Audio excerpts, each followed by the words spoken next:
В эфире совместный проект «Радио Крым Реалии» и Первого канала Украинского радио.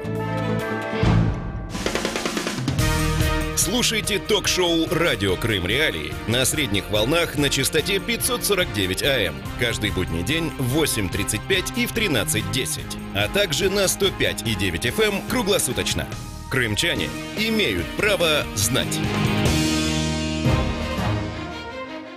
Здравствуйте, дорогие радиослушатели, это радио Крым Реалии, Сергей Макрушин у микрофона. Напомню, что на средних волнах вы можете слышать нас на частоте 549 кГц каждый день в 8:35 и 13:10, если вы находитесь на Крымском полуострове, в 7:35 и 12:10, если вы на материковой части Украины. На частоте 105,9 FM вы можете слышать нас круглосуточно. Крымчане могут бесплатно звонить в эфир по телефону 8 800 10 06 926, жители материковой части Украины могут звонить нам по номеру 044 490 29 05. Кроме того, напомню, что мы ведем прямую трансляцию наших эфиров в сети Facebook и на YouTube. Оставляйте там ваши комментарии, читайте сайт Крым Реалии, где вы найдете не только свежие новости и актуальные материалы о том, что происходит в Крыму, но и найдете контакты нашей редакции. Кроме того, подписывайтесь на наш канал в Telegram. Тема дня. Сейчас поговорим о деле Бекира Дегерменджи и Асана Чапуха, как продвигается это дело, как себя чувствуют политзаключенные, чем Украина может помочь тем крымчанам, которые подвергаются репрессиям со стороны российской ФСБ в аннексированном Крыму. Поговорим после сюжета от моих коллег. Крым в центре внимания. Фигурант дела Виджея Кашка Бекир Дегерменджи может умереть в СИЗО. Такое заявление сделал крымско-татарский активист Заир Смедляев. Состояние здоровья 57-летнего обвиняемого стремительно ухудшается. 14 декабря Дегерменджи попал в реанимацию. Он страдает от хронической астмы. Вскоре Дегерменджи вернули в СИЗО. Смедляев рассказывает, несмотря на все доводы врачей, Бекира продолжают обвинять в симуляции. На данный момент астма дает Бекиру осложнения на сердце. В реанимации он несколько дней провел в состоянии искусственного сна, который его погрузили, чтобы в организме не произошли необратимые процессы. Угроза его жизни постоянно есть и сегодня. Никто не знает, когда может начаться новый приступ удушья. Неизвестно, не возобновится ли у него снова отек легких, что может дать критические нагрузки на сердце. Под угрозой состояние здоровья другого фигуранта дела Виджея Кашка, 65-летнего Асана Чапуха. В СИЗО он пережил микроинсульт. После прохождения медицинского обследования 28 декабря врачи подтвердили, обвиняемый нуждается в срочной госпитализации. Его адвокат Айдар Азаматов сообщил, что будет требовать перевести подзащитного в городскую больницу. 23 ноября 2017 года российские силовики задержали в Симферополе крымско-татарских активистов Бекира Дегерменджи, Кизима Аметова, Асана Чапуха и Руслана Трубача. ФСБ России обвиняет их в вымогательстве крупной суммы денег у гражданина Турции. Адвокаты и родственники арестантов заявляют, дело сфабриковано. При задержании стало плохо ветерану крымско-татарского национального движения 83-летней Виджея Кашка. Женщина умерла в карете скорой помощи, не доехав до больницы. 12 января подконтрольный Кремлю Киевский районный суд Симферополя продлил арест 4 обвиняемым еще на 2 месяца. Крым в центре внимания. Это радио Крым Реалии. Напомню, что мы всегда ждем ваших звонков. Если вы слушаете нас на территории Крымского полуострова, звоните нам на номер 8 800 10 06 926. Жители материковой части Украины, звоните нам по номеру 044 490 29 05. Комментируйте трансляцию нашего эфира в социальных сетях. С нами на связи Айдар Азаматов, крымский адвокат. Айдар, здравствуйте. Вчера вы сообщили нам, что Асану Чапуху провели магнитно-резонансную томографию, но завершить медицинский осмотр не удалось из-за отсутствия некоторых специалистов. Есть ли какое-то развитие этой ситуации на данный час? Алло, здравствуйте. На сегодняшний день ситуация с моим подзащитным такова, что первый раз его вывозили на медицинское обследование. Вот он там полдня пробыл в больнице Семашко, после чего его доставили обратно в СИЗО. Я после этого выяснял ситуацию, и мне пояснили, что ему назначено дополнительное обследование, и пока никакого заключения по нему нет. Буквально вот вчера, 17 января, его повторно вывозили в больницу Семашко, провели МРТ ему, вот, однако другие медицинские манипуляции с ним не были проведены по причине того, что там некоторые врачи отсутствовали, и его обратно привезли в СИЗО, насколько мне известно. По поводу результата медицинского свидетельствования, на сегодняшний день этого результата нет, потому что, я так понимаю, врачи еще не готовы точно сказать, может ли он содержаться в СИЗО или нет, но в ответе, который я получил перед, кстати, судебным заседанием о продлении меры пресечения, указано было, что якобы мой подзащитный, ему рекомендовано амбулаторное лечение в условиях СИЗО. Но опять же, это ответ из СИЗО, официального ответа от врачей у меня пока нет, потому что на мои запросы ответ еще не предоставлен. В суде я общался со своим подзащитным, спрашивал о состоянии его здоровья. Он мне пояснил, что ногу не чувствует левую, и рука у него тоже там какая-то непонятная ситуация с рукой. Он ощущает, как будто идет процесс раздыхания. И даже при общении с судьей ему было трудно говорить и общаться, давать показания. Абикир Дигермиджи, он даже не мог вставать, когда суд к нему обращался. Такая вот пока ситуация. Асан Чапух пытается бороться с несправедливым к себе отношением. Если я не ошибаюсь, он объявлял голодовку. Дала ли она какие-то последствия? Как изменилось состояние его здоровья после этого? Вы знаете, да, действительно, он дважды пытался это делать. Он после еще 6 и 5 декабря, когда рассматривали нашу апелляционную жалобу в Верховном суде, он сразу заявил, что если его не отпустят под домашний арест, он не хотел, чтобы его просто отпускали. Он сказал, мне нужно, чтобы вы меня отпустили под домашний арест, иначе я объявляю голодовку. Естественно, никто его и не собирался отпускать. На следующий день он, я так понимаю, объявляет голодовку. Буквально 7 числа ему становится плохо. Возраст, опять же, и он ее прекращает, в результате чего у него высокое артериальное давление, и, как мне сказали, у него был гипертонический криз, но при встрече с ним в СИЗО он мне сказал, что у него был микроинсульт.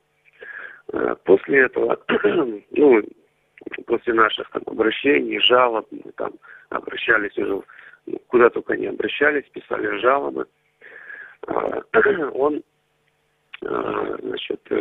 прекращает голодовку, ему там назначает лечение не руководство СИЗО, а врач, профессор из Москвы, который является хорошим другом семьи, и более-менее по его рекомендациям и по тем препаратам, которые передают члены его семьи, начинает ему оказывать медицинскую помощь, после которой немного нормализует его состояние. То есть оно было стабильно, то есть ему не давали состояние здоровья, чтобы не ухудшалось, ему давали вот эти препараты.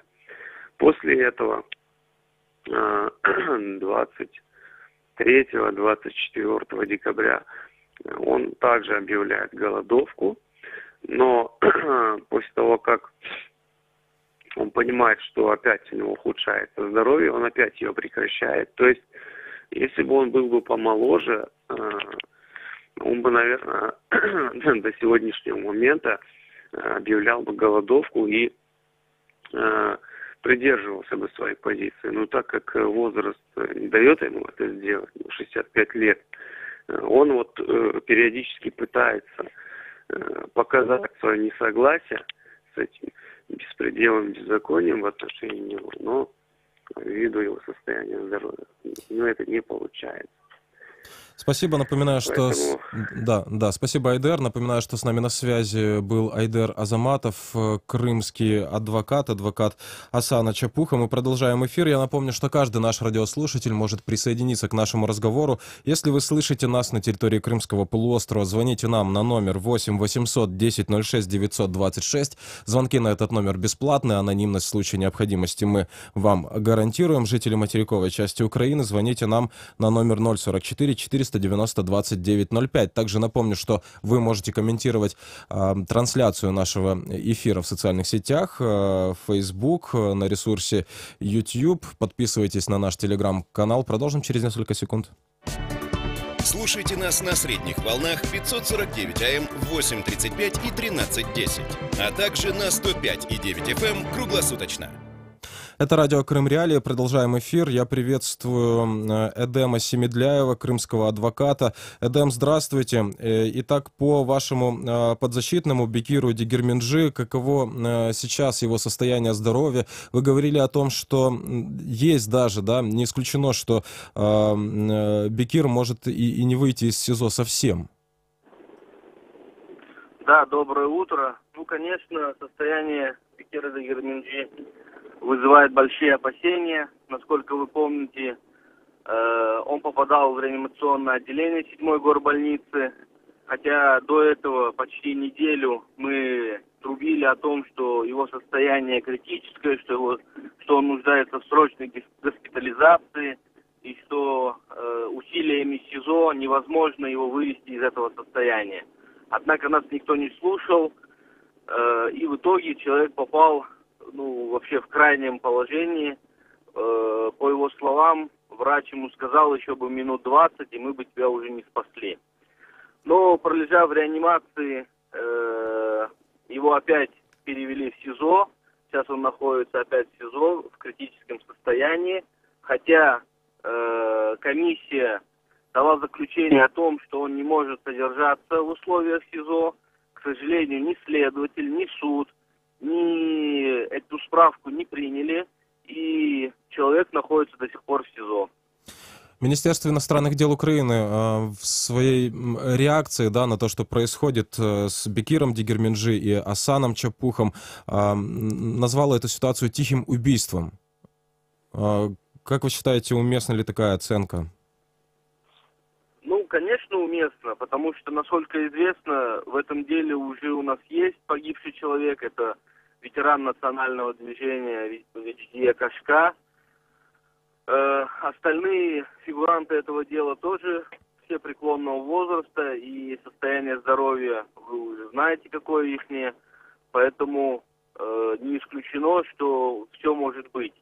Поэтому, чтобы не довести до этого, мы везде об этом кричим, что людей нельзя держать в таких условиях, так как в СИЗО не предоставляют практически никакую помощь, лекарств нету. Все лекарства, которые они принимают, это передают лекарства родственники. Поэтому надлежащего ухода и медицинского обслуживания там, конечно же, нету. Из судебной практики, которая мне известна, суд обычно принимает решение о содержании под стражей, да, в СИЗО человека, если он может как-то повлиять на ход дела, повлиять на свидетелей и так далее. А тем более, если есть проблемы со здоровьем, да, избирают меру пресечения. Но вот в данном случае так называемый суд почему не отпускает хотя бы под домашний арест ваших подзащитных? Есть ли у вас предположения? Главный довод следователя — это то, что у них есть второе гражданство Украины, а также есть загранпаспорт Украины, в которой имеются мультивизы шенгенские, якобы они из-за этого могут скрыться. Хотя все паспорта были изъяты следователем, каким образом они могут скрыться, непонятно и неизвестно. Ну, конечно же, в таком состоянии держать человека нельзя, и суд сослался лишь на то, что мы предоставили копию справки. Хотя по закону нам оригинал таким образом не может попадать. Оригинал лечебное учреждение передает только следователю, и этот оригинал находится у следователя. У нас лишь находится заверенная СИЗО копия. Поэтому, ну, суд, сославшись на это, не изменил меру пресечения, хотя был обязан изменить на более мягкую, не содержание в СИЗО. Знакомились ли вы с материалами дела? Насколько, по вашему мнению, вообще состоятельно то, что собрало российское следствие против ваших подзащитных? Не выглядит ли ситуация таким образом, что легче вот действительно замучить людей в СИЗО, чем в суде потом это дело каким-то образом пытаться его сдержать, чтобы оно не развалилось? Ну, со всеми материалами дела мы, конечно же, не знакомы, потому что еще идет следствие. Единственное, мы видели допрос так называемого потерпевшего, о том, где он говорит, что ему угрожали, что ему с него вымогали деньги. Это основное доказательство, которое есть у следствия. Также, скорее всего, есть какие-то записи, на которых они общаются и о чем-то разговаривают. Но самое больше, чего хочет добиться следствие, это, конечно же, признательных показаний. Поэтому, я думаю, эти пытки проводят только для того, чтобы люди от отчаяния, от безвыходности согласились со всем тем обвинением, которые им предъявляют, и признались в этом преступлении. Поэтому их доводят до такого состояния, и их не отпускают из СИЗО. Если опираться на вашу адвокатскую практику, да, в нынешнем Крыму, можно ли сделать предположение, удастся ли добиться изменения меры пресечения для Бекира Дигирменджи и Асана Чапуха? Ну, конечно же, в таких условиях это очень тяжело. Имея на руках такую железобетонную, можно сказать, справку, и то нам не удается это сделать. Но мы руки не отпускаем, и мы будем биться, будем стараться, чтобы все-таки справедливость восторжествовала и поменять людям меру пресечения. Благодарю вас. Напоминаю, что с нами на связи был Эдем Семедляев, крымский адвокат. Это радио Крым Реалии. Напомню, что мы ждем ваших звонков. Нам интересно мнение каждого нашего радиослушателя. Напомню, что звонить можно нам по номеру 8 800 10 06 926. Если вы находитесь на территории Крымского полуострова, если вы на материковой части Украины, звоните нам по номеру 044 490 2905. Также вы можете комментировать трансляцию наших эфиров в социальных сетях. Пишите нам на почту. Адрес найдете на сайте Крым Реалии. Подписывайтесь на нас в других социальных сетях. Продолжим через несколько секунд. Важные события, спорные заявления, последние новости, горячие темы. Все это в прямом эфире с 8 до 11. В эфире самого крымского в мире радио.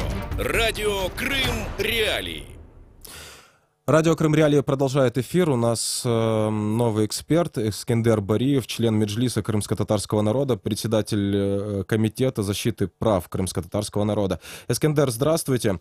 Итак, тему эфира мы сегодня сформулировали как «тихое убийство». Да, это вот по мотивам того, как Министерство иностранных дел Украины оценило то, что происходит с Асаном Чапухом и Бекиром Дигирменджи.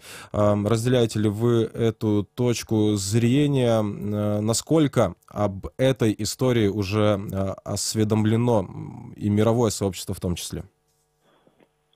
Ну, во всяком случае, действительно, это тихое убийство, я с этим полностью согласен. Ну и, кроме того, мы на международном уровне говорим, что здесь явно проводится дискриминация в отношении крымско-татарского народа, так как если проанализировать даже те репрессии, которые проводятся за последний год, то 16 новых политических заключенных в 2017 году, и из 16 15 это крымские татары.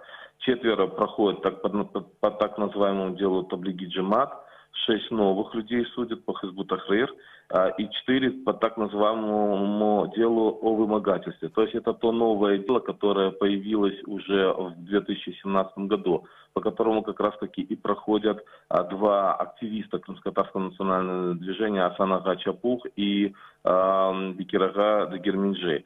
Действительно, они находятся в тяжелом состоянии, и если Бекир Ага Дагерменджи они хотя бы вывозили в реанимацию, при всем том, действительно, он мог и умереть в СИЗО, находясь в таком состоянии, то по отношению к Асану Чапуху, Чапух находится в достаточно тяжелом состоянии, тем более перенес, по нашим данным, инсульт. Далее мы видим один новый политический заключенный по делу диверсантов. Если в целом взять из 60 политических заключенных, из них 37 крымских татар. За 2017 год мы видим следующую картину. Оштрафовано 101 человек, из них 98 крымские татары. Проведено 54 обыска, из них 53 у крымских татар. 30 человек подверглись административным арестам, из них 26 крымские татары. И всего проведено более 200 допросов в 2017 году. То есть мы видим ту картину, что в 2017 году продолжаются репрессии, связанные с этнической составляющей, с религиозной составляющей. Ну и мы видим, как российские оккупанты уже пытаются использовать другие методы. Если первоначально они пытались продемонстрировать экстремизм и так называемое причастие к террористическим организациям, по их пониманию, то в 2017 году они уже спровоцировали такое новое уголовное дело, как вымогательство. Но как активисты национального движения, авторитетные люди, которые всегда помогали другим людям и способствовали, скажем, только тому, чтобы в Крыму было развитие, сегодня они оказались вымогателями и преступниками. Поэтому здесь однозначно я могу согласиться и с позицией МИД, и с другой стороны мы должны больше акцентировать внимание, что все-таки со стороны Российской Федерации проводится расовая дискриминация коренного народа Крыма. У нас буквально минута до завершения эфира осталось. Такой еще вопрос, насколько неудобным сейчас для российских силовиков является это дело, учитывая все вопросы, да, к той доказательной базе, о которой мы знаем, и насколько сильным может быть мотив просто как-то убрать или заставить признаться этих людей, фигурантов этого дела? Вот дело в том, что на самом деле там настолько все было подведено, и настолько они... Дело в том, что вот именно в этом деле есть заявление. Заявление того, в отношении которого якобы проводилось вымогательство. И это настолько было тонко, скажем, подведено сотрудниками ФСБ, что здесь как раз-таки действительно очень сложно, скажем, с одной стороны и нам бороться, потому что это лицо отказывается забрать данное заявление, которое он дал. С другой стороны, мы явно видим, что и есть явные доказательства, что эти люди не несли никакую угрозу, не угрожали данному человеку. Эти люди хотели у нас 15 секунд. Поговорить и помочь ветерану национального движения Виджи Аблак Кашка, которая, кстати, при задержании, я считаю, была убита сотрудниками ФСБ. Спасибо. Напоминаю, с нами на связи был Искандер Бариев, член Меджлиса крымско-татарского народа. Это радио «Крым Реалии». Сергей Макрушин у микрофона. Продолжим через несколько минут.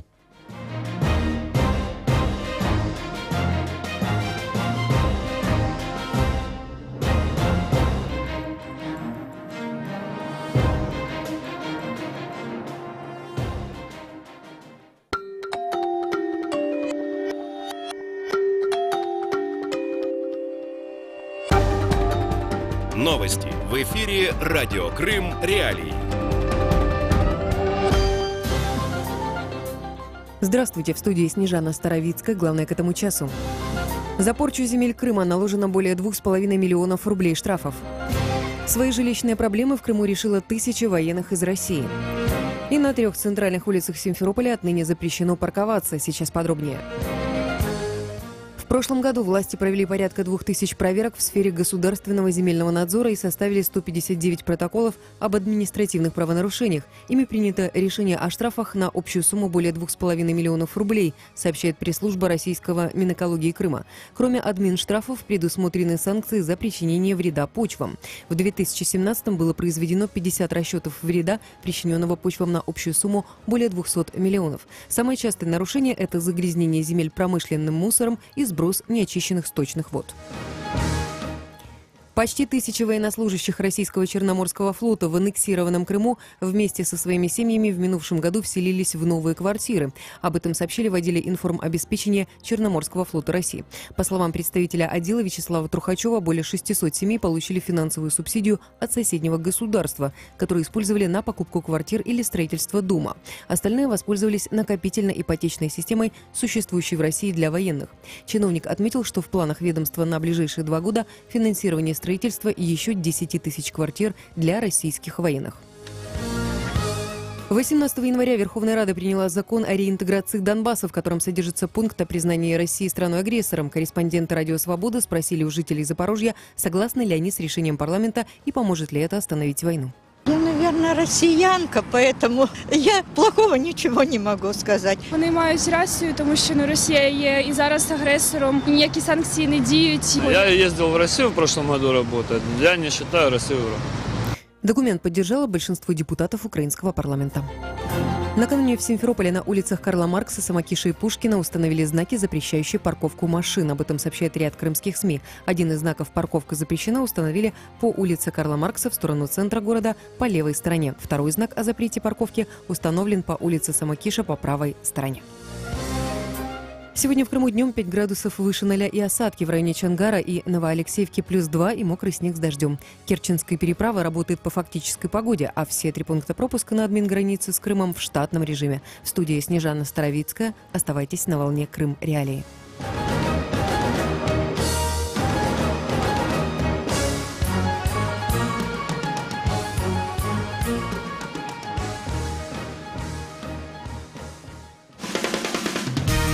Слушайте ток-шоу «Радио Крым Реалии» на средних волнах на частоте 549 АМ. Каждый будний день в 8:35 и в 13:10. А также на 105,9 FM круглосуточно. Крымчане имеют право знать.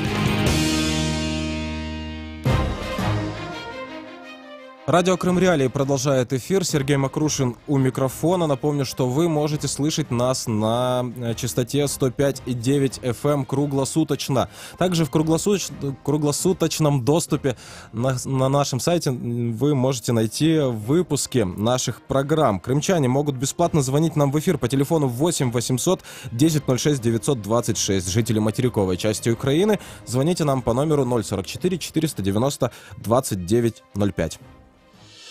Тема дня.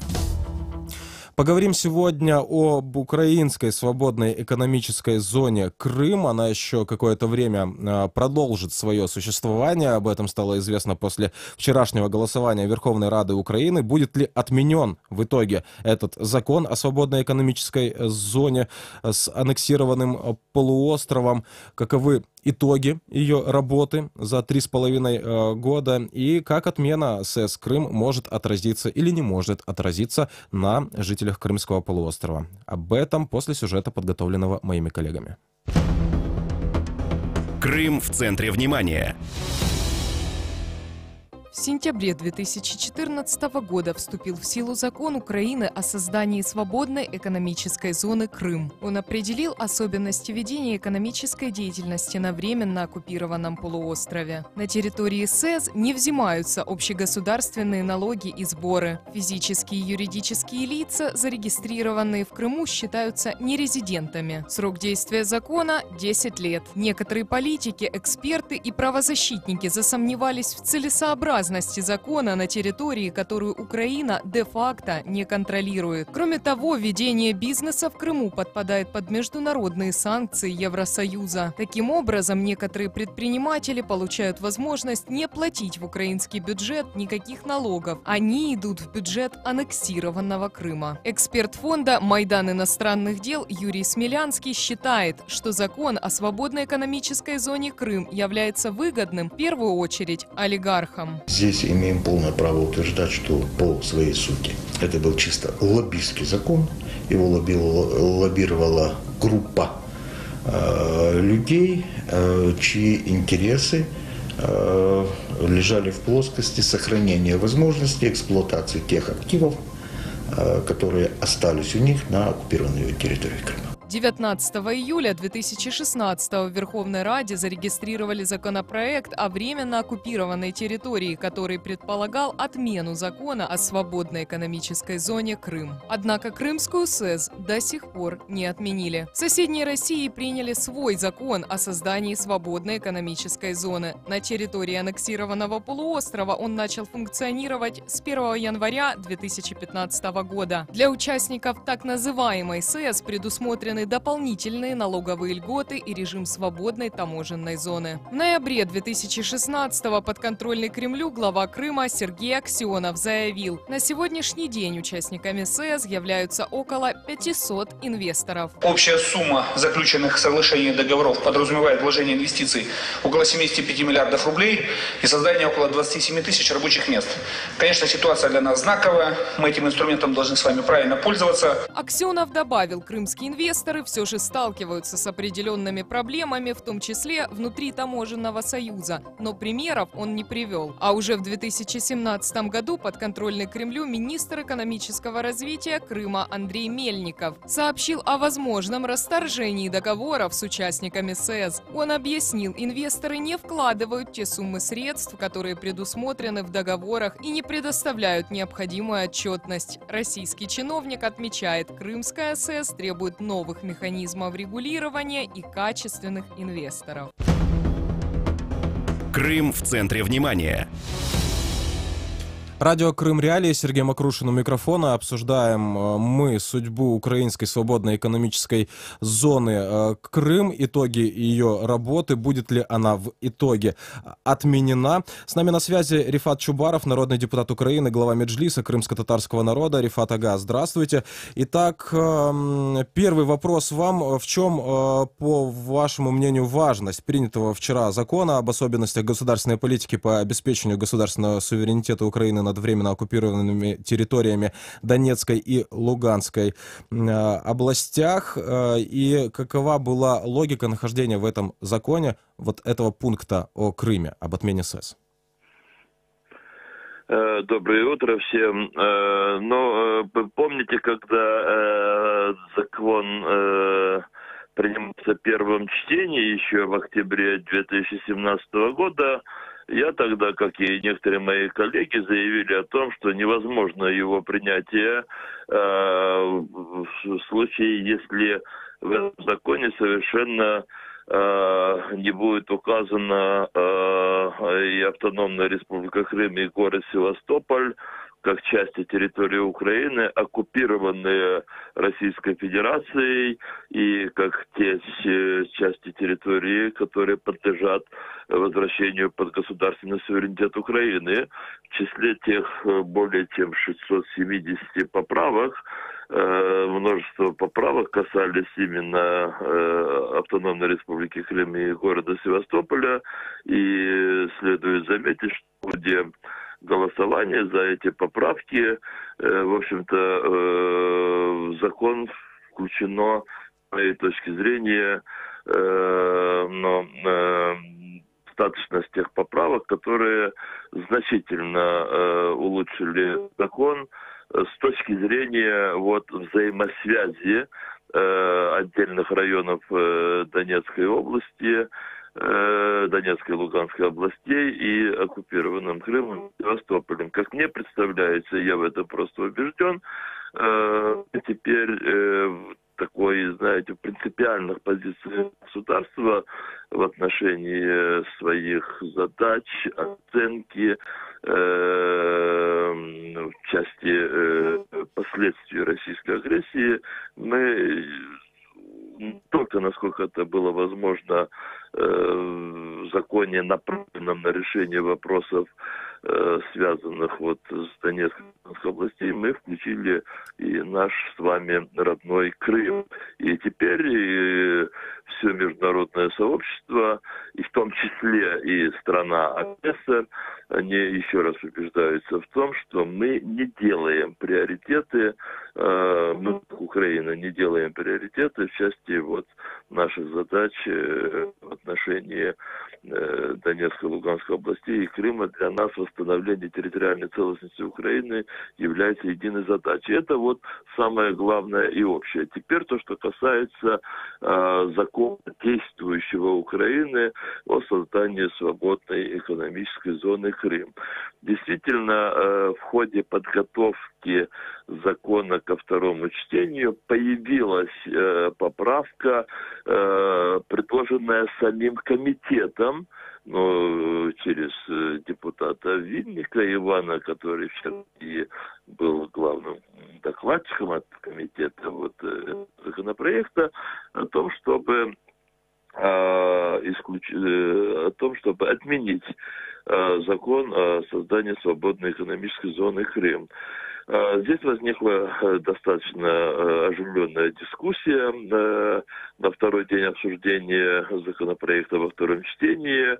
И те, кто следил за ходом обсуждения, они знают о том, что возникли в этом случае большие опасения, что с отменой закона просто рушатся те шлюзы, которые сегодня установлены во взаимодействии между материковой Украиной и оккупированной частью Украины, Автономной Республикой Крым. Шлюзы имеется в виду исключительно в части такой неограниченной торговли с этой территорией, то, что было, в принципе, до сентября 2015 года, а с осени 2015 года и прекращение уже поставки услуг в виде электроэнергии.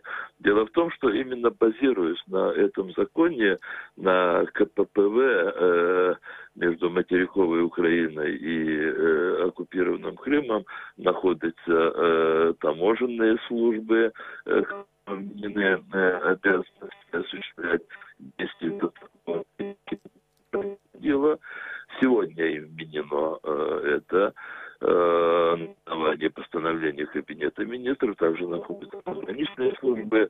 В общем, возникали бы масса нюансов. В то же время в самом законе о создании свободной экономической зоны Крым есть масса моментов, которые создают очень ощутимые болевые препятствия в соблюдении прав человека, прав людей, проживающих в Автономной Республике Крым, граждан Украины.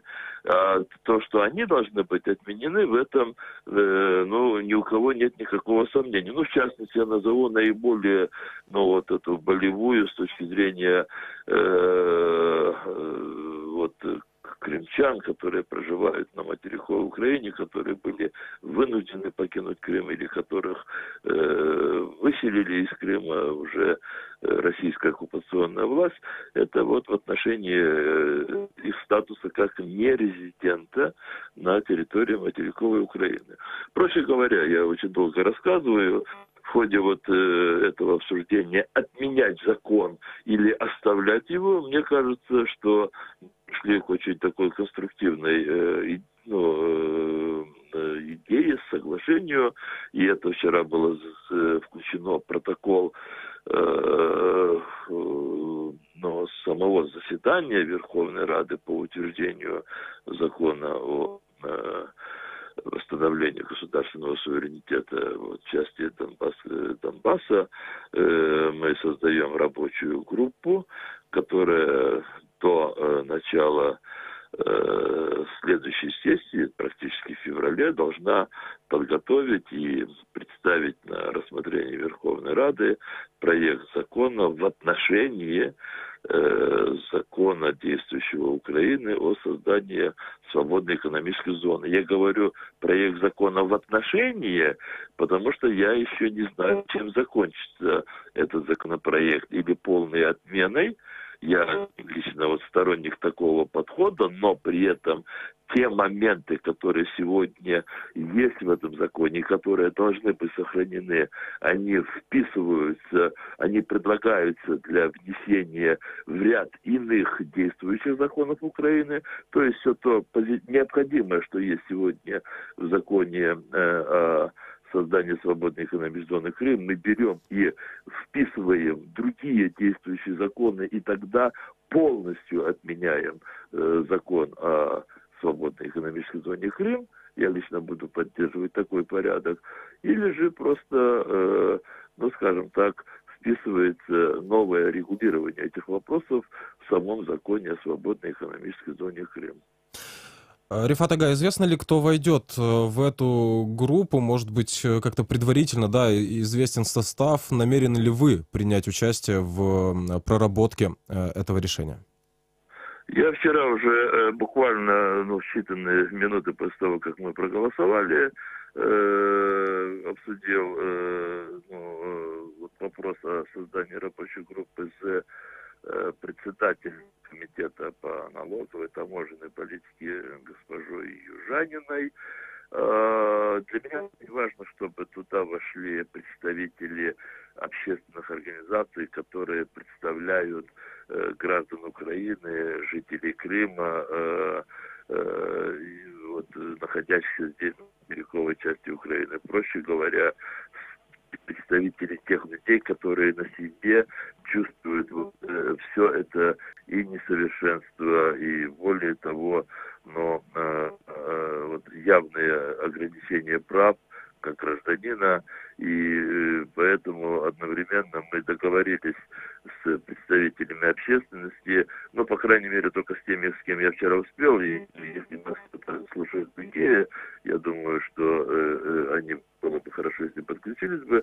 Я предложил некоторым общественным организациям и медийным организациям дать разные кандидатуры. Я вчера знаю, что мне уже предложили кандидатуру Ольги Скрипник, это крымская правозащитная группа, предложили кандидатуру Валентины Самар, известная журналист и Центр журналистских расследований, которые много уделяли внимания этой теме, предложили Андрея Сенченко, «Сила права», предложили Юсуфа Курчи, Минтот, который, в общем-то, и ведет сейчас в составе министерства эту тему, и они пытались, и это действительно так, Минтот пытался кардинально изменить действующий закон о создании свободной экономической зоны Крым, но просто их, как чиновников, ограничивали в этих возможностях чиновники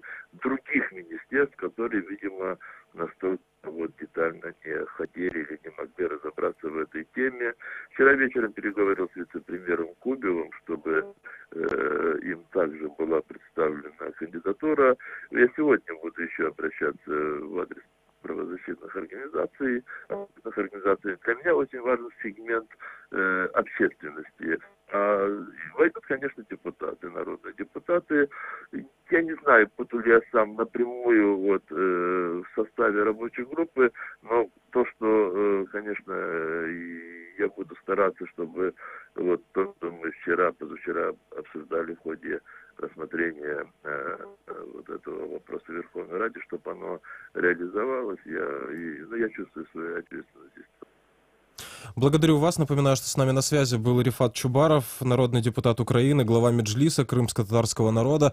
Обсуждаем мы судьбу свободной экономической зоны Крым. К политическим оценкам мы еще, возможно, успеем вернуться в нашем эфире. Давайте теперь посмотрим на эту ситуацию с экономической точки зрения. С нами на связи Алексей Стародубов, директор Крымского экспертного центра. Алексей, здравствуйте. Итак, можем ли мы сейчас подвести какие-то предварительные итоги существования свободной экономической зоны Крым? Справедлива ли точка зрения ряда экспертов, которые полагают, что полезна она была и выгодна только ряду украинских олигархов? На мой взгляд, несправедливо, потому что если мы будем анализировать ситуацию с предприятиями так называемых олигархов украинских и анализировать судьбу этих предприятий в Крыму, то мы увидим, что большинство предприятий, которые принадлежало украинским олигархам, они были национализированы буквально там на протяжении 2014 года. Единственные предприятия, которые входили там в группу ДФ, да, то есть те, которые принадлежали Фирташу, они там вроде как работают, но опять-таки в полсилы, но они никак не связаны с Украиной.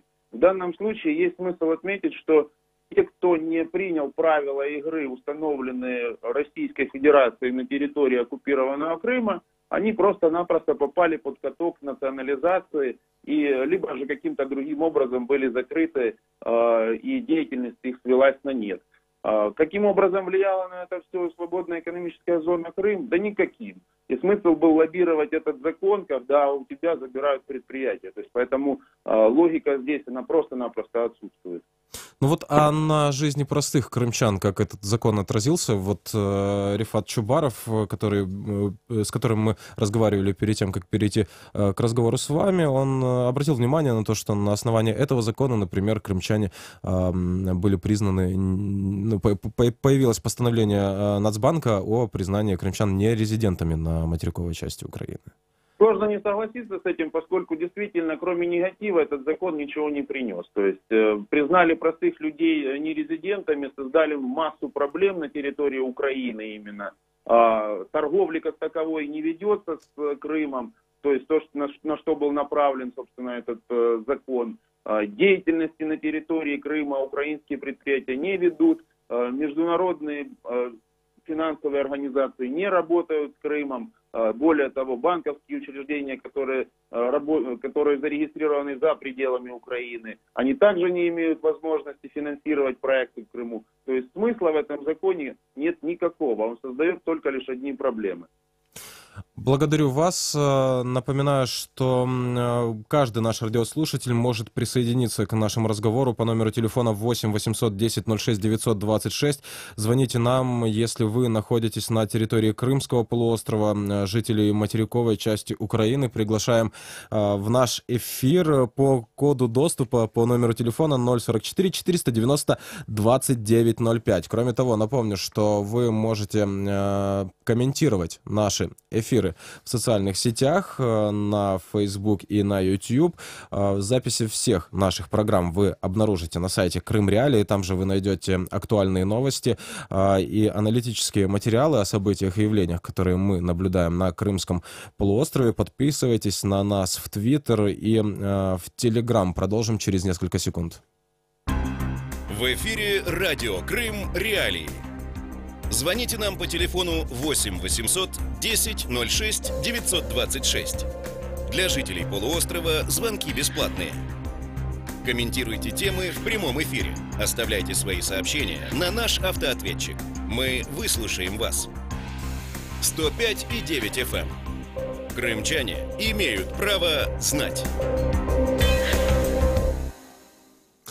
Итак, это радио Крым Реалии, Сергей Макрушин у микрофона. Напомню, что обсуждаем мы сегодня утром судьбу свободной экономической зоны Крым. Отменить нельзя оставить. Вот где в этой конструкции необходимо поставить запятую. Обсуждаем сегодня с нашими экспертами. Напоминаю, что в роли эксперта может быть каждый наш радиослушатель в нашем эфире. Для этого достаточно позвонить по номеру 8 800 10 06 926, если вы находитесь на Крымском полуострове, если вы на материковой части Украины, звоните нам по номеру 044 490 2905. Напомню, что вчера Верховная Рада Украины проголосовала за закон об особенностях государственной политики по обеспечению государственного суверенитета Украины над временно оккупированными территориями в Донецкой и Луганской областях. Но из этого закона был изъят пункт об отмене закона о свободной экономической зоне Крым. Соответствующее положение теперь рассмотрит рабочая группа при Комитете по налоговой и таможенной политике. О том, каким может быть состав этой группы, говорил в нашем эфире уже народный депутат Украины, глава Меджлиса крымско-татарского народа Рифат Чубаров. Далее немного информации с сайта Крым Реалии. Председатель Верховной Рады Украины Андрей Порубий поручил рабочей группе разработать законопроект о свободной экономической зоне в оккупированном Крыму. По мнению заместителя министра по вопросам временно оккупированных территорий и внутренне перемещенных лиц Украины Георгия Туки, создание подобной рабочей группы – это попытка заболтать проблему. Далее цитата. «Существует в Крыму два предприятия, которые продолжают работу в этой зоне. Оба принадлежат Фирташу», заявил Георгий Тука в комментарии Крым Реалии. Продолжаем эфир. С нами на связи Андрей Сенченко, политик, председатель общественной организации, правозащитной организации «Сила права». Андрей Веленович, здравствуйте. Итак, ваша оценка тех событий, которые вчера произошли в Верховной Раде Украины, как вы и опасались, норма об упразднении закона о свободной экономической зоне Крым была исключена из законопроекта. Дело в том, что, к большому сожалению, этот закон появился неспроста. Этот закон был пролоббирован и принят в свое время, так сказать, за деньги украинских олигархов. И наиболее заинтересованными в тот момент времени в принятии этого закона являлись господин Фирташ и господин Коломойский, который, Фирташ в силу того, что у него заводы «Титан» и содовый завод в Армянске и Красноперекопске на севере Крыма, и Коломойский в силу того, что он не хотел возвращать депозиты крымчанам, и поэтому очень важно было всех их обозвать нерезидентами.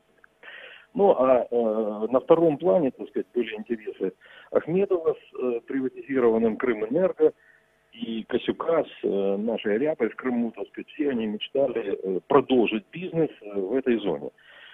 Но, к большому сожалению, эти интересы продолжают, может быть, не у всех, но реализовываться на оккупированной территории Крыма. И именно поэтому господин Пинзеник, я его называю бывшим патриотом Украины, бывший министр финансов, бывший министр экономики и бывший вице-премьер, начал нарезать круги по залу, бегать по всем фракциям. Я напомню, господин Пинзеник, он представитель удара, а удар, за спиной удара, так сказать, изначально стоял Фирташ. Так вот, господин Пинзеник начал бегать по залу и вводить в заблуждение многие фракции и рассказывать о том, что с отмены этого закона придется платить, возвращать НДС крымским предприятиям, экспортерам. Но это абсолютный бред. Потому что не осталось украинских предприятий, производителей в Крыму. Все те, кто работает, имеют там производственные мощности, земли вынуждены были перерегистрироваться. И они сегодня платят налоги, к большому сожалению, оккупантам. И ни о каком возвратном НДС речь не может идти, хотя бы потому, что постановлением Кабинета министров закрыты все пункты пропуска официально из Крыма. Невозможно экспортировать продукцию, закрыты таможни, пункты пропуска и так далее. И вот это вранье системное, которое он распространял по залу, привело к тому, что начался определенный колебательный процесс. Его результаты мы видим. Извините, что перебиваю. У нас буквально минута осталась до конца эфира. Хотелось бы узнать ваше мнение по поводу этого решения, о том, что отмена этого закона должна быть проработана рабочей группой. Верите ли вы в то, что в итоге эта рабочая группа приведет к тому, что СС Крым будет отменена? Я знаю одно, что на подлецов и коррупционеров нужно нажимать всем обществом, и тогда это будет отменено. А рабочая группа – это обычный механизм для забалтывания.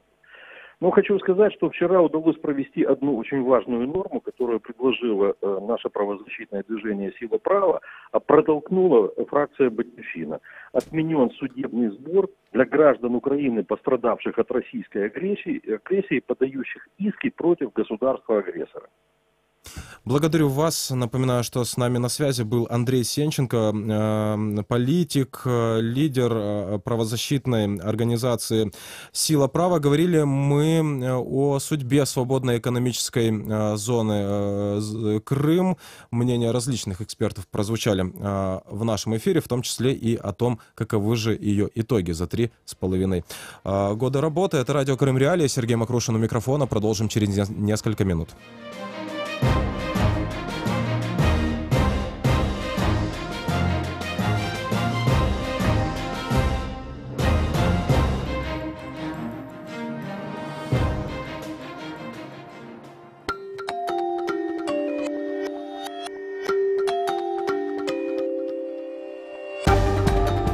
Новости в эфире радио Крым Реалии.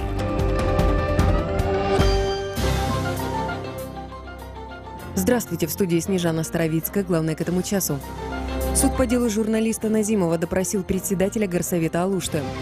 Спасатели призвали крымчан не пить спиртное перед купанием на крещение.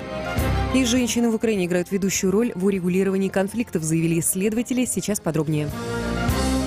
Подконтрольный Кремлю Алуштинский городской суд допросил подконтрольного России председателя Алуштинского городского совета Бориса Егорова как свидетеля по делу подозреваемых в вымогательстве депутата горсовета Павла Степанченко и редактора издания «Твоя газета» Алексея Назимова. Об этом Крым Реалии рассказал адвокат Алексей Ладин. По его словам, свидетель не смог объяснить свои претензии, указал на якобы нарушение законодательства в статьях журналиста и назвал необоснованной критику представителей партии «Единая Россия».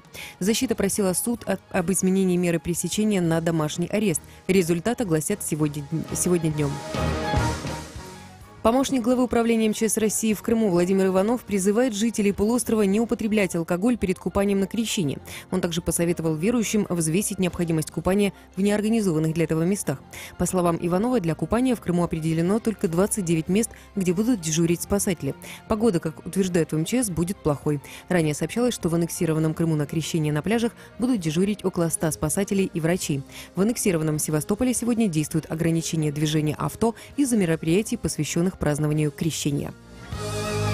Из-за сложных погодных условий на трассе Киев-Одесса усложнено движение, передает канал 112 Украина, и снег с дождем наблюдается в Кировоградской, Одесской, Полтавской областях. В Николаевской и Херсонской сильные осадки. Представитель ГСЧС Черкасской области сообщает, что проблема возникла из-за фур. Зафіксовано певне ускладнення руху транспорту Київ-Одеса трасі в районі Ладиженка. Водночас для великогабаритного транспорту рух представниками Національної поліції поки що обмежено. Из-за непогоды на материковой части страны без света остается более 700 населенных пунктов. Женская часть населения Украины активно способствует процессу урегулирования конфликта на Донбассе, от создания договоренности между противниками до продвижения законодательных процессов в государстве. Об этом говорится в исследовании Института по делам женщин, мира и безопасности Джорджтаунского университета США.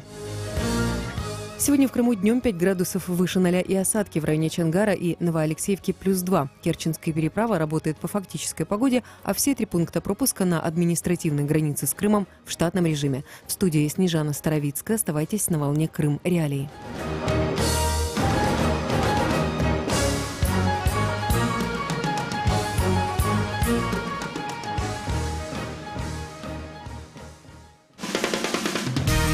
Слушайте ток-шоу «Радио Крым Реалии» на средних волнах на частоте 549 АМ. Каждый будний день в 8:35 и в 13:10. А также на 105,9 FM круглосуточно.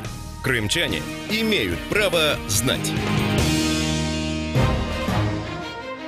Продолжаем эфир. Радио Крым Реалии. Сергей Макрушин у микрофона. Напомню, что вы можете слышать нас на частоте 105,9 FM круглосуточно. Круглосуточно слышать и видеть вы можете нас на сайте Крым Реалии, где собраны все записи наших радиопрограмм. Там же вы найдете свежие новости и актуальные материалы о событиях и явлениях, которые мы наблюдаем на Крымском полуострове. Там же вы обнаружите наши контакты, по которым можете связаться с нашей редакции. Связаться с нами можно и в социальных сетях. Например, комментируя наши эфиры наши эфиры на нашей странице в Facebook и на ресурсе YouTube. Можете присоединиться к нам в Твиттере и в Telegram. Продолжим через несколько секунд. Тема дня.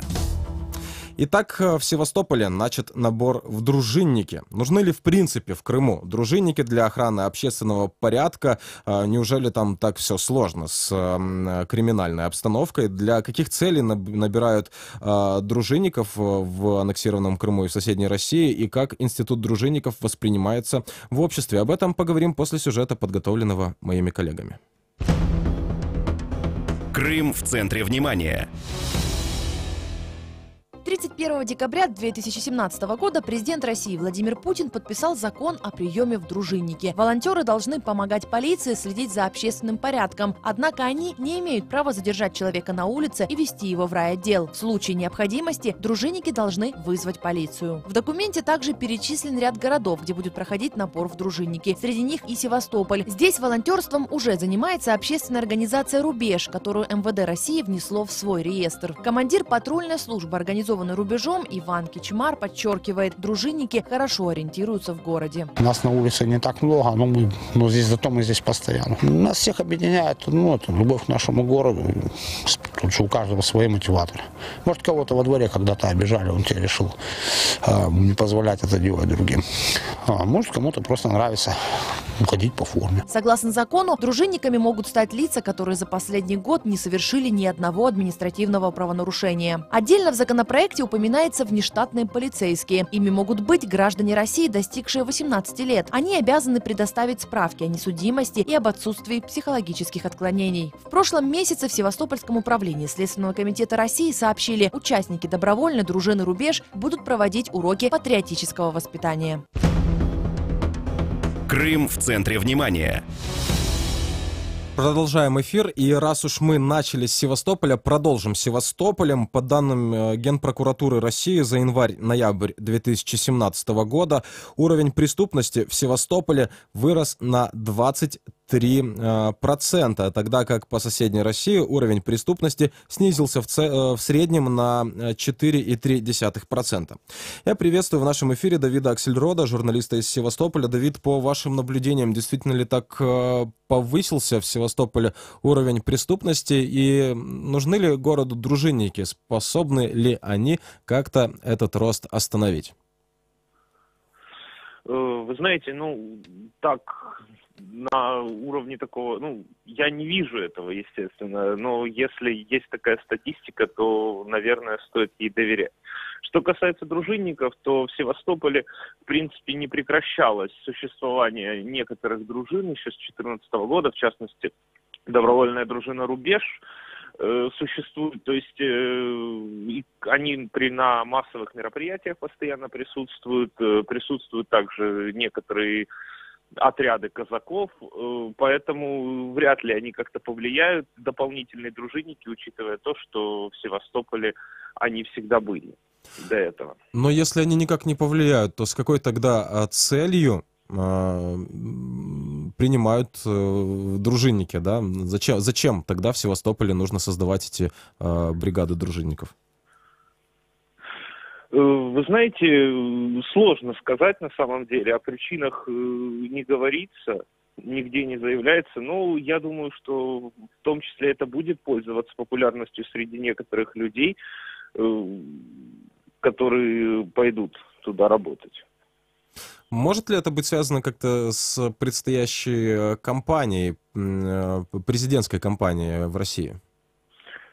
Да, вполне, потому что в том числе и если судить по прошлым избирательным кампаниям, представители дружин присутствовали на участках и возле участков и контролировали, что там происходит. Не может ли это быть такой попыткой, да, увеличить количество, возможно, лояльного населения? Потому что мы знаем, что в Крыму, да, так называемое правительство Сергея Аксенова, оно ежегодно тратит порядка 260 миллионов на... это, по сути, тоже, да, люди, которые выполняют роль дружинников, это крымская самооборона. Не может ли здесь, по вашим ожиданиям, возможно, у вас есть информация, будет ли здесь какое-то бюджетное финансирование для этих людей? Бюджетное финансирование однозначно будет предусмотрено. К слову говоря, по поводу финансирования, в Севастополе в свое время пытались уже протолкнуть законодательство о развитии казачества, что тоже недалеко от дружинников, да, ушло. Вот, но тогда эта попытка провалилась. Я думаю, что сейчас уже при новом губернаторе Овсянникове предпринимаются очередные попытки. Возможно, это связано в том числе, да, как вы и сказали, с повышением лояльности некоторых групп населения. Благодарю вас. Напоминаю, что с нами на связи был журналист из Севастополя Давид Аксельрод.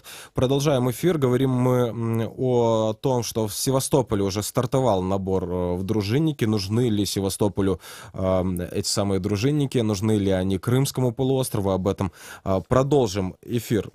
Продолжим далее в нашем эфире. Напоминаю, что принять участие в обсуждении может каждый наш радиослушатель. Для этого достаточно позвонить на номер 8 800 10 06 926. Если вы слушаете нас на Крымском полуострове, жители материковой части Украины могут звонить нам по номеру 044 490 2905. Продолжим через несколько секунд.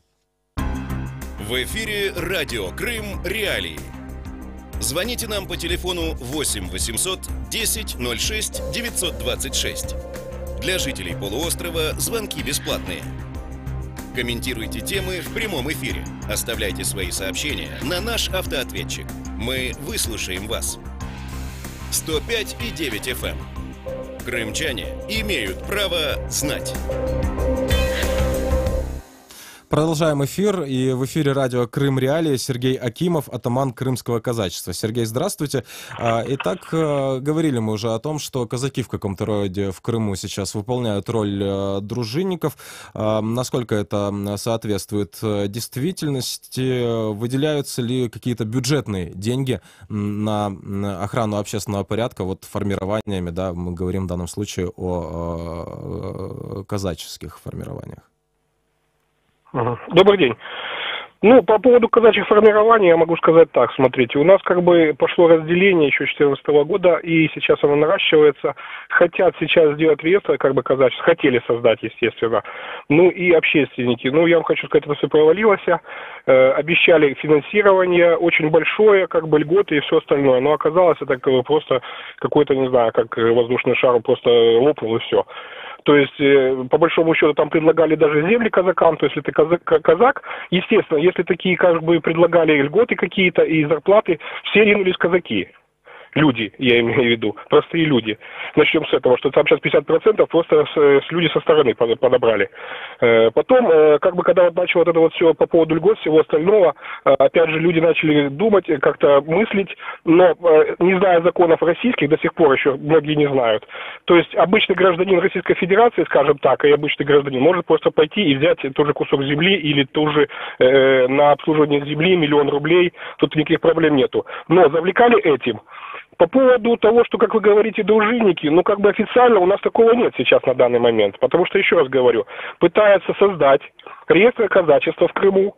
С 2014 года создан у нас отдел по казачеству при главе республики, есть советников куча у него по этому, естественно, они получают хорошую зарплату, у них кабинеты, то есть все льготы и все остальное. А казакам, как обычно, обещают, вот давайте вступайте, вот давайте делайте что-то как-то, будут льготы, будут кредиты вам и все остальное. Общественники сейчас на данный момент сами по себе как были и есть, но я вам хочу сказать, что многие разочаровались, скажем так, когда была, допустим, Украина, да, при Украине намного лучше казачество обращали внимание, казалось бы. Сейчас Россия пришла, вообще казачество, так как таковой орган, так понимаю, вообще не нужен. Почему? Объясню. Потому что прошло, опять же, уже 4 года мы в России, у нас говорилось очень много, что сделают кадетские корпуса какие-то казачьи, станицы и все остальное. Да, на данный момент у нас не построили, не сделали, даже документы не подали ни на одну станицу, не заложили ни один храм. Хотя, я вам хочу сказать, с 2006 года, даже вот у нас в общине, далеко ходить не надо, у нас с 2006 года в селе Добром, это под Симферополем, Симферопольский район, был установлен поклонный крест, завезены на тот момент, 2006 год, я еще раз повторяю, стройматериалы, все остальное мы как бы сделали, полностью у нас была документация уже готова. С 2014 года я сам лично ходил 2 года по кабинетам и ничего так и не добился. Опять же сидят все те же люди, которые в Украине давали разрешение, все остальное, но они ничего не делают до сих пор. И чудесным образом потом оказалось, что в 2015 году, оказывается, там есть другой вообще хозяин уже человек. Но он потом, когда узнал, он, естественно, отказался. Но я к чему говорю, что не развивается и не будет развиваться. А по поводу дружинников, я не знаю, откуда вы взяли такое. У нас казачество нет дружинников. То есть сами как-то где-то там пытаются что-то сделать. У нас есть ополчение, так называемое. Вот об этом я хотел спросить. Вот вы говорите, что не выделяется никакого финансирования для казачества, вообще никакого внимания нет, да, но в то же время сумма, на которую ежегодно финансирует крымскую самооборону, она достигает 260 миллионов рублей в год. Это как минимум, это то, что нам известно. Дайте свою оценку такому положению вещей. Ну, это известно всем, скажем так. По поводу казачества я хотел бы еще дополнить. Не выделялось и не будет выделяться деньги, я сразу хочу сказать, чтобы кто-то там себе ничего не думал. Потому что... Почему вот на самооборону дают деньги, на казаков не дают? Ну вот сейчас я вам объясню. Правильно, у вас информация, это все об этом знают. Как бы это в 2015 году еще так, а вот уже в 2016-2017 более уже начали поднимать люди, даже общаться между собой. 260 миллионов на данный момент это не самооборона. Они уже называют себя ополчение, там они кучу раз переименовались, только против кого не ополчились, непонятно. Но это их проблемы. Я скажу так, вот смотрите, 260 миллионов в год это платят им официально, бюджет выделяет. Кроме этого, у них там около 100 единиц техники, в том числе 2 БТРа. Но хотя это общественная организация, по большому счету. Для чего вообще общественная организация БТР, непонятно. Передали кучу общежитий. Выгнали, кстати, там 2 или 3 семьи инвалидов, даже такое у нас есть. Потом, смотрите, передали там недвижимости целую кучу им, хотя на данный момент, там, конечно, говорят, что там около 3000, но там нету 3000. Там самобор, почему я объясняю, потому что когда какие-то мероприятия приводят, естественно, не приходят, их приглашают. Но самое больше, может, человек 500. Это самое больше. Хотя, еще раз хочу повторить, 260 миллионов выделяют, но, смотрите, на Симферополь выделяют на скорую помощь, на всю, 240 миллионов. На инвалидов 220 миллионов. А вот почему-то на ополчение наше любимое выделяют 260. Но я так думаю, что как бы, опять же, кому-то это выгодно, кому-то это нужно, то есть отмывание денег. Я вообще считаю, по большому счету, что сейчас происходит в Крыму, со строительством моста и всем остальным, это просто идет отмывание денег. То есть точеная дыра, куда можно влить очень много, рассказать в России там людям, что вот мы в Крым вливаем, рассказать нашим местным, что подождите, сейчас у нас все доладится, все будет нормально, все хорошо. Это просто отмывание денег. То, что и мост делается и все остальное. А по поводу ополчения самообороны, да, они как бы сейчас, нехотя, конечно, полиция не хочет с ними сотрудничать, потому что у нас же, опять же, там 50% это те же самые нарушители закона. 50%, те, которые сейчас есть. Ну да, и даже вот по законодательству российскому не могут быть в дружинниках, да, и в организациях, которые содействуют полиции, люди, у которых менее года назад была, допустим, административная, да, которые привлекались к административной ответственности, не говоря уже об уголовной. То есть вы говорите, что крымская самооборона, она неэффективна в принципе в вопросах охраны общественного порядка. Это скорее вот такая бюджетно-коммерческая структура.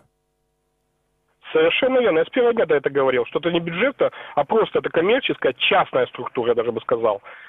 Скажу так, это, вот, допустим, брать Севастополь, да, вот прошли эти все мероприятия в 2014 году, ребята в марте месяце все построились, отдали честь и сказали, ребята, все, мы уходим, как бы это, до свидания. Здесь получилось так, в 2014 году всех своих родственников затянули туда, в ополчение, я имею в виду наши представители власти.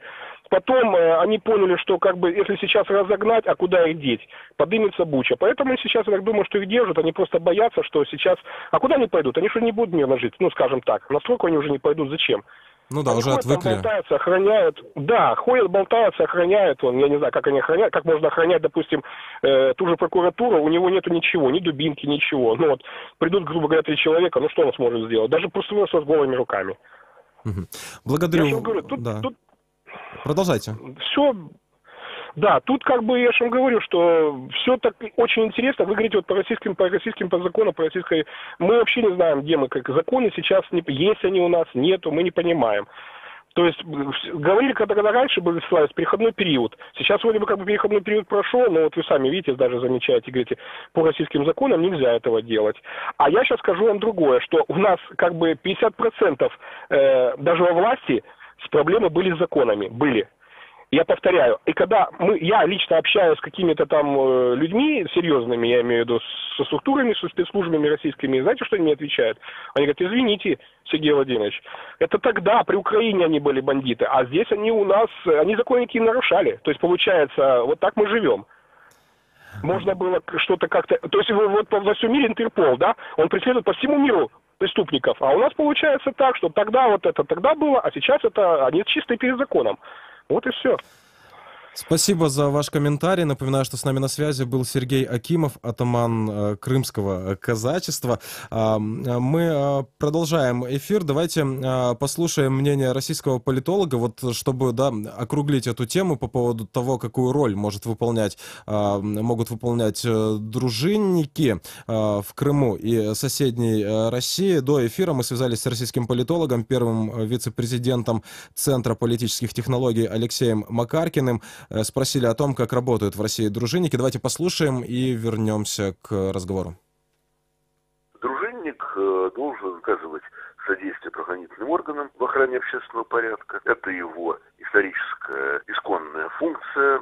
Причем это происходит только на массовых акциях. Это должно происходить и в ситуациях, допустим, в своем районе, когда дружинник участвует в обеспечении такого правопорядка. Вот, когда он вместе, может быть, с правоохранителями патрулирует район. Вот, конечно, какого-то крупного преступника он вряд ли его реализуют. Нарушителем может оказаться, например, человек, который распивает спиртные напитки в общественном месте. К нему также могут быть вопросы, и тоже дружинники могут им вплотную заинтересоваться. Но это как было в советское время, понимаете, зачем их привлекали? То же самое сейчас. Полицию, представьте себе, сотрудники ФСБ патрулируют вечером район и отчитываются. Нами обнаружено 7 человек, которые потребляли на скамейках спиртные напитки. Представьте себе такую ситуацию. Вот. То есть, у них, конечно, такие другие задачи. Вот. Если же говорить о полицейских, то они тоже не могут, собственно говоря, за всем уследить. В советское время это подчеркивалось в первую очередь, что это, конечно, род общественной работы. То есть тогда вообще граждан привлекали активно к разным видам общественной работы. Считалось, что это ты вносишь свой вклад в строительство коммунизма или какие-нибудь другие были официальные лозунги. Продолжаем эфир. Это радио Крым Реалии. Сергей Макрушин у микрофона. Обсуждаем мы начало процесса набора дружинников в Крыму, а конкретно в аннексированном Севастополе. С нами на связи Иван Ступак, эксперт по силовым структурам, бывший сотрудник Главного управления Службы безопасности Украины в Киеве. Иван, здравствуйте. Итак, мы послушали российского политолога, который сказал, что главная цель дружинников — это охранять общественный порядок на улицах. Мы поговорили как раз с теми людьми, которые так или иначе в этой сфере вращаются непосредственно в Крыму. По вашему впечатлению, те люди, которые называют себя дружинниками, или те люди, которые называют себя крымской самообороной в Крыму, действительно ли они занимаются охраной общественного порядка, либо перед ними ставят другие задачи? Ой, вы правильно отметили. Другие задачи. По моему глубокому убеждению, там абсолютно другие задачи.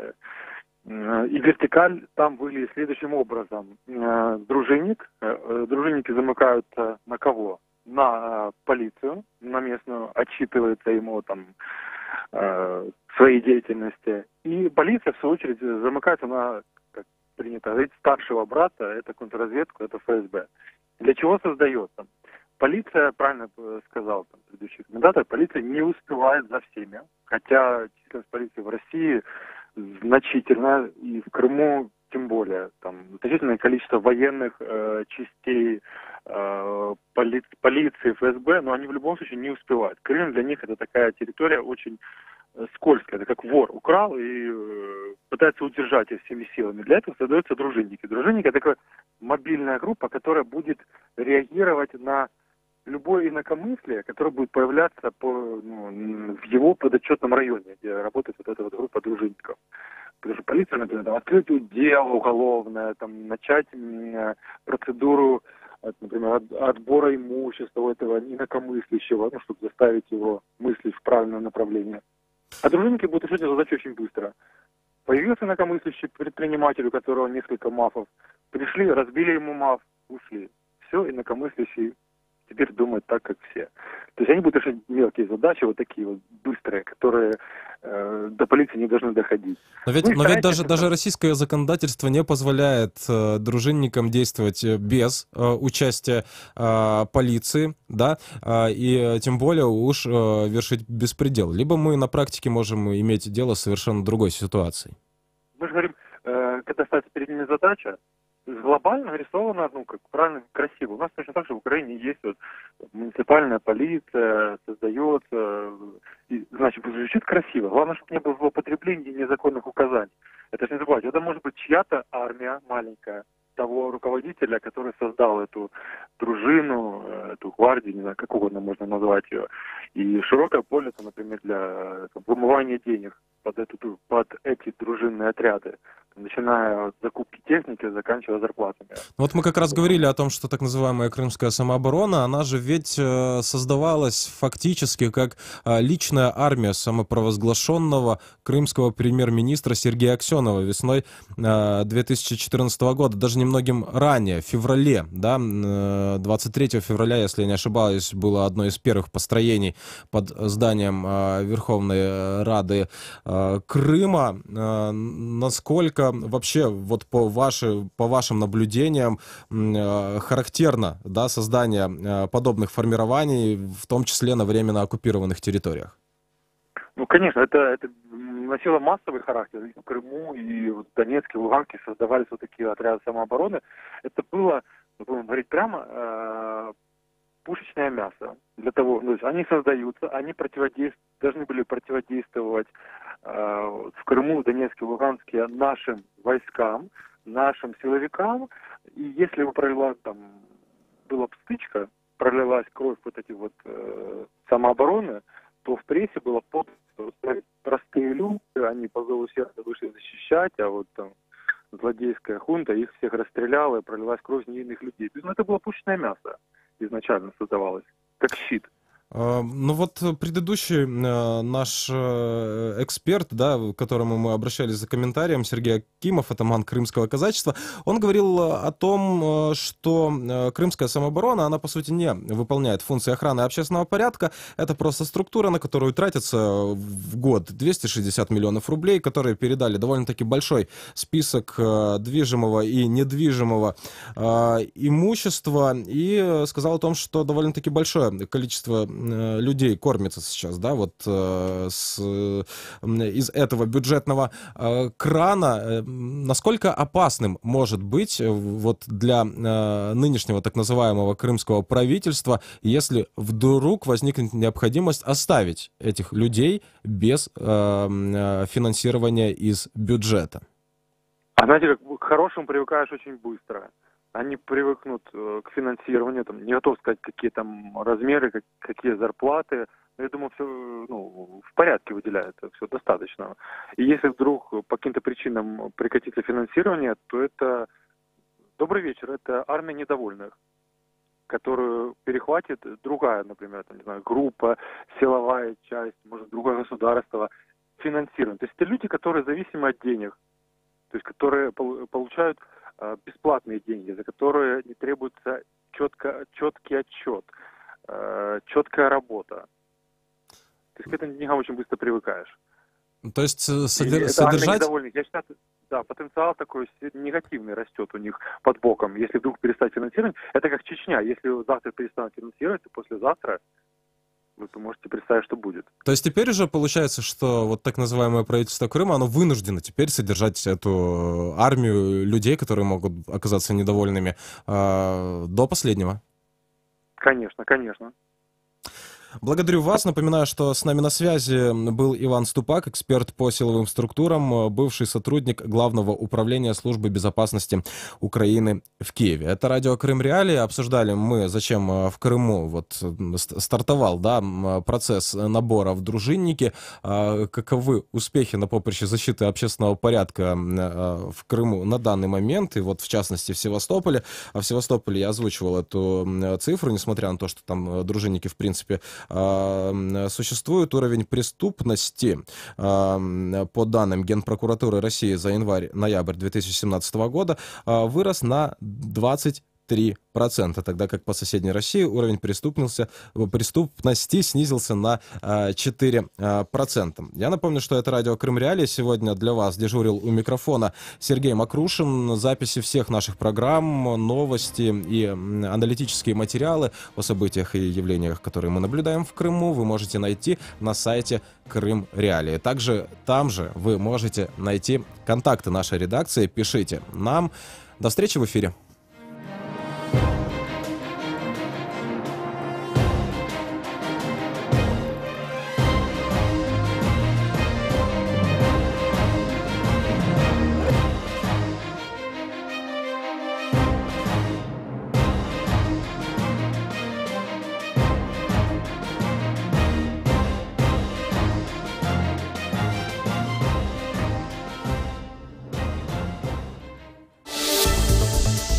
Новини Радіо Свобода.